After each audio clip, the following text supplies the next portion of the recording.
It was known as Bus 142, and the Magic Bus, and the rusty green and white vehicle had exerted a dangerous and almost talismanic power over hikers for nearly a quarter century, ever since the book, Into the Wild, immortalized Christopher McCandless's solitary odyssey and lonely death in the Alaskan outback.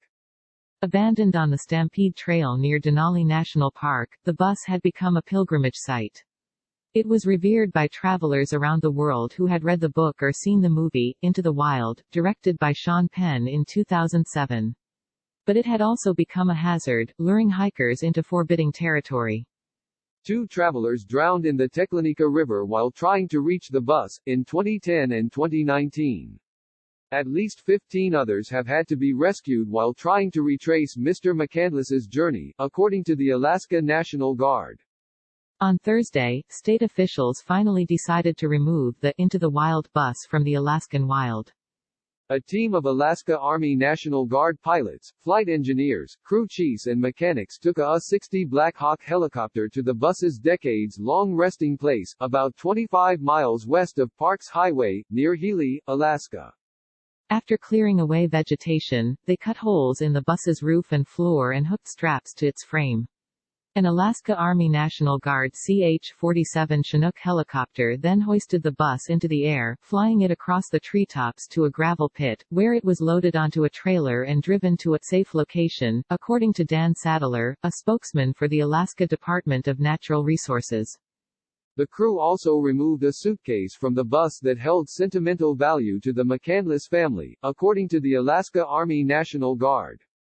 Karini McCandless, Mr. McCandless's youngest sister, said the suitcase did not belong to her brother, but may have contained journals she and others had left behind on their own journeys to the bus. Mr. Sadler said state officials had not decided what to do with the bus but were considering making it available for public display. Mostly, he said, we're glad that we've taken action that will avoid future deaths and injuries and search and rescue costs. Ms. McCandless said she was stunned and, just overwhelmed with emotions, when the commissioner of the Alaska Department of Natural Resources called her on Thursday to tell her that the bus had been hauled away. Ms. McCandless is the author of her own memoir, The Wild Truth, which depicts a physically abusive, chaotic childhood that both siblings were forced to conceal. Though I am saddened by the news, the decision made by Alaska DNR was with good intentions toward public safety, and it was certainly their decision to make, Ms. McCandless wrote in an email.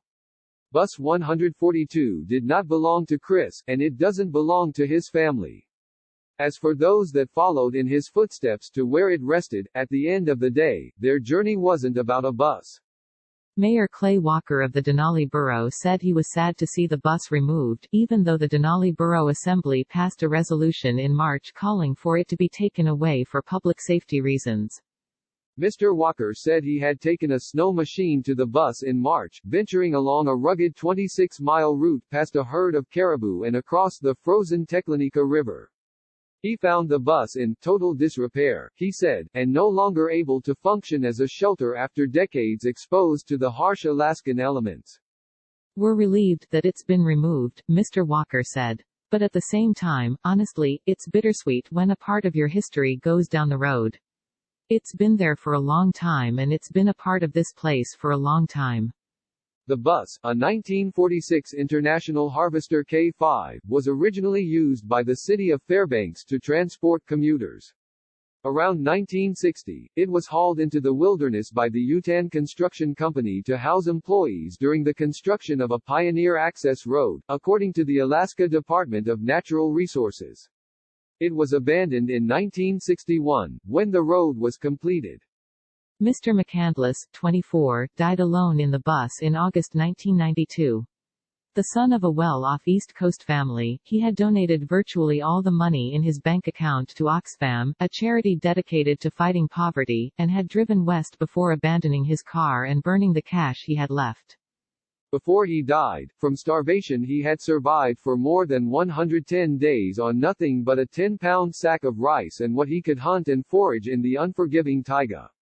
He left behind a few meager provisions, including a .22 caliber rifle, a diary and 113 cryptic notes on the back pages of a book that identified edible plants. John Krakauer chronicled Mr. McCandless's life and death in Into the Wild in 1996, a national bestseller.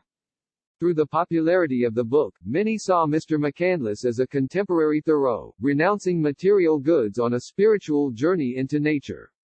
But many others, especially in Alaska, argued that he must have been mentally ill, suicidal or hubristic, and that it was irresponsible for Mr. Krakauer to glorify his story.